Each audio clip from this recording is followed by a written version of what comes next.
Hello guys, ഇന്നൊരു unboxing video കേട്ടോ. നമ്മൾ മീഷോയിൽ നിന്ന് കഴിഞ്ഞ ദിവസം ഞാനൊരു ഫോട്ടോ ഫ്രെയിം ഓർഡർ ചെയ്തിട്ടുണ്ടായിരുന്നു. അപ്പോൾ ഇന്ന് ആ സംഭവം കൊറിയർ വന്നിട്ടുണ്ട്. കിട്ടിയ ഉടനെ തന്നെ അക്രാന്തം കൊണ്ട് ഞാൻ പൊട്ടിച്ച് നോക്കി. സംഭവം അടിപൊളി കേട്ടോ, ഒരു രക്ഷയില്ല. നല്ല ക്വാളിറ്റിയിലുള്ള സാധനം. ഞാൻ ഇത്രയും പ്രതീക്ഷിച്ചതേയില്ല. ഞാനത് അപ്പം തന്നെ ഇളക്കി നോക്കി. അതിൻ്റെ ഫ്രണ്ടിൽ ഞാൻ വിചാരിച്ചിരുന്നത് ചിലപ്പോൾ പ്ലാസ്റ്റിക്കോ അതേപോലത്തെ അല്ലെങ്കിൽ ഫൈബർ അങ്ങനെ എന്തെങ്കിലും ആയിരിക്കുന്നു. പക്ഷേ ശരിക്കും ഗ്ലാസ് തന്നെയായിരുന്നു.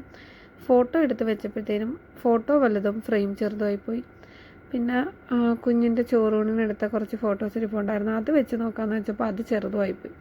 പിന്നെ കട്ട് ചെയ്യാൻ പറ്റുന്ന ഫോട്ടോസൊക്കെ അത്യാവശ്യം ഒന്ന് കട്ട് ചെയ്ത് ഒന്ന് മനക്കാക്കി എടുത്തിട്ട് അതിലേക്ക് ഫിക്സ് ചെയ്തു. മൊത്തവും 6 ഫ്രെയിമുണ്ട്. നമുക്ക് ചരിച്ച് വെക്കുന്നതാണെങ്കിൽ ചരിച്ച് വെക്കാം, നേരെയാണെന്നുണ്ടെങ്കിൽ നേരെ വെക്കാം, നമുക്ക് ഇഷ്ടമുള്ള രീതിയിൽ വെക്കാം. ഇനി ഇത് എത്രയും പെട്ടെന്നൊന്ന് വാളിൽ ഫിക്സ് ചെയ്യണം.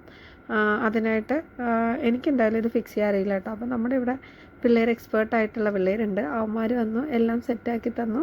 തട്ടിക്കുട്ടി അടിപൊളിയായി. സോ നിങ്ങൾക്കും ഇഷ്ടപ്പെട്ടു എന്ന് വിചാരിക്കുന്നു.